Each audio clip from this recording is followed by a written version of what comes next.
ദൈവനാമത്തിന് മഹത്വമുണ്ടാകട്ടെ. വെളിപ്പാട് പുസ്തകം 3-ാമത്തെയും 11-ാമത്തെ വാക്യമാണ് ഇന്ന് നമ്മൾ പഠനത്തിന് വിധേയമാക്കുന്നത്. ആ വാക്യം ഞാൻ വായിക്കുന്നു. ഞാൻ വേഗം വരുന്നു, നിന്റെ കിരീടം ആരും എടുക്കാതിരിപ്പാൻ തക്കവണ്ണം നിനക്കുള്ളത് പിടിച്ചുകൊള്ളുക. പ്രധാനമായും ഈ വാക്യത്തിൽ 2 കാര്യങ്ങളാണ് നമുക്ക് കാണുവാനായിട്ട് സാധിക്കുന്നത്. 1, ഞാൻ വേഗം വരുന്നു. 2, നിന്റെ കിരീടം ആരും എടുക്കാതിരിപ്പാൻ തക്കവണ്ണം നിനക്കുള്ളത് പിടിച്ചുകൊള്ളുക. വാഗ്ദാനവും മുന്നറിയിപ്പും ഒത്തുചേർത്ത് പറഞ്ഞിരിക്കുന്ന ഒരു വാക്യമാണ് ഇത്. എന്താണ് വാഗ്ദാനം? ഇതാ ഞാൻ വേഗം വരുന്നു. എന്താണ് മുന്നറിയിപ്പ്? നിന്റെ കിരീടം ആരും എടുക്കാതിരിപ്പാൻ തക്കവണ്ണം നിനക്കുള്ളത് പിടിച്ചുകൊള്ളുക. അതിൽ 1-ാമത്തെ ഭാഗത്തേക്ക് വരാം. ഇതാ ഞാൻ വേഗം വരുന്നു. 1-ാമതായി കർത്താവായ യേശുക്രിസ്തു പാപികൾക്ക് വേണ്ടി പ്രത്യക്ഷനായി എങ്കിൽ 2-ാമതായി യേശുക്രിസ്തു പാപം കൂടാത്തവർക്കായി വീണ്ടും പ്രത്യക്ഷനാകും. യാക്കോബ് എഴുതിയ ലേഖനം 5-ാം അധ്യായം 8-ാമത്തെ വാക്യം, കർത്താവ് വരുന്നതുവരെ ഇപ്പോഴത്തെ കഷ്ടങ്ങൾ ക്ഷമയോടെ സഹിക്കണമെന്ന് യാക്കോബ് അപ്പോസ്തലൻ പറയുന്നു. ലൂക്കോസ് എഴുതിയ സുവിശേഷം 12:36 യജമാനൻ ഏത് സമയത്ത് വന്ന് മുട്ടിയാലും വാതിൽ തുറന്നു കൊടുക്കുവാൻ തയ്യാറായിരിക്കുന്ന ദാസനെ പോലെ ദൈവജനം ഒരുക്കം ഉള്ളവർ ആയിരിക്കണം. മത്തായി സുവിശേഷം 25-ാം അധ്യായം 1-10 വരെയുള്ള വാക്യങ്ങൾ, മണവാളനെ എതിരേൽപ്പാൻ കാത്തിരിക്കുന്ന ബുദ്ധിയുള്ള കന്യകമാരെ പോലെ വേഗം വരുന്ന ദൈവത്തെ എതിരേൽപ്പാൻ ജീവിതമാകുന്ന വിളക്കിൽ പരിശുദ്ധാത്മാവ് എണ്ണയുള്ളവരായി ഇരിക്കണമെന്നാണ് ഇവിടെ നമുക്ക് മനസ്സിലാകുന്നത്. കർത്താവായ യേശുക്രിസ്തു നിശ്ചയമായും വരും, അതിന് മാറ്റമില്ല. നമ്മുടെ പ്രാണപ്രിയൻ വേഗത്തിൽ ആഗതനായാൽ ആ യേശുക്രിസ്തുവിനെ എതിരേൽപ്പാൻ നാം ഉണ്ടായിരിക്കണം. പാട്ടുകാരൻ പറയുന്നത് പോലെ യേശുരാജനെ എതിരേൽപ്പാൻ നീ കാണുവോ. 2-ാമതായി ഈ വാക്യത്തിൽ കാണുന്ന മുന്നറിയിപ്പാണ്. നിന്റെ കിരീടം ആരും എടുക്കാതിരിപ്പാൻ തക്കവണ്ണം നിനക്കുള്ളത് പിടിച്ചുകൊള്ളുക. 7 സഭകളിൽ ഏറെ നല്ലത് 2 സഭയേ ഉള്ളൂ.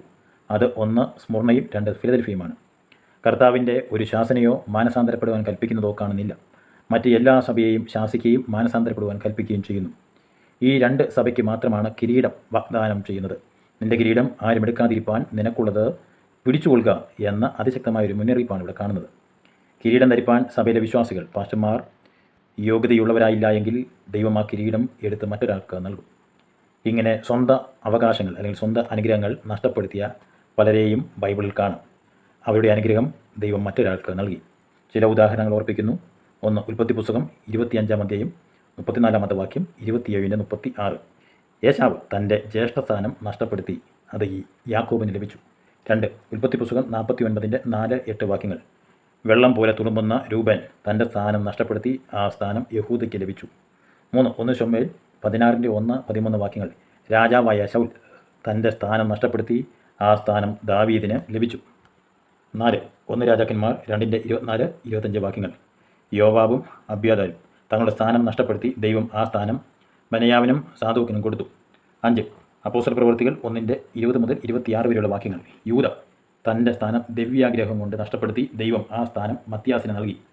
നമുക്ക് ദൈവത്തിൻ്റെ പക്കൽ സ്ഥാനമുണ്ട്, ഒരു കിരീടമുണ്ട്. അത് നേടണോ നഷ്ടപ്പെടുത്തണോ എന്നത് അവനവൻ്റെ ഉത്തരവാദിത്തത്തിൽപ്പെട്ട കാര്യമാണ്. സ്നേഹവും വിശുദ്ധിയും വിശ്വസ്തതയും പിന്തുടർന്നാൽ അത് നമുക്ക് നിശ്ചയമായി ലഭിക്കും. നാം അവിശ്വസ്തരായാൽ ദൈവം അതെടുത്ത് കൂടുതൽ വിശ്വസ്തരായവർക്ക് നൽകും. ഈ കാര്യത്തിൽ അപ്പോസ്തലനായിരിക്കുന്ന പൗലോസ് നമുക്ക് മാതൃകയാണ്. 2 തിമോത്തിയോസ് 4-7-8 വാക്യങ്ങൾ, ഞാൻ നല്ല പോർ പൊരുതി ഓട്ടം തികച്ചു, വിശ്വാസം കാത്തു, നീതിയുടെ കിരീടം എനിക്കായി വെച്ചിരിക്കുന്നു, അതെനിക്ക് മാത്രമല്ല കർത്താവായ യേശുക്രിസ്തുവിൻ്റെ പ്രത്യക്ഷതയിൽ പ്രിയം വെച്ച ഏവർക്കും കൂടെ എന്നുള്ളതാണ്. അതുകൊണ്ട് ഏത് സമയം ദൈവത്തിൻ്റെ സന്നിധിയിൽ വചനപ്രകാരം ജീവിപ്പാൻ സർവ്വകൃപാലുവായിരിക്കും ദൈവം നമ്മെ അവിടുന്ന് സഹായിക്കട്ടെ. നാളെ നമുക്ക് വെളിപ്പാട് പുസ്തകം 3-ാം അധ്യായം 12-ാമത്തെ വാക്യം പഠനത്തിന് വിധേയമാക്കാം. Thank you so much.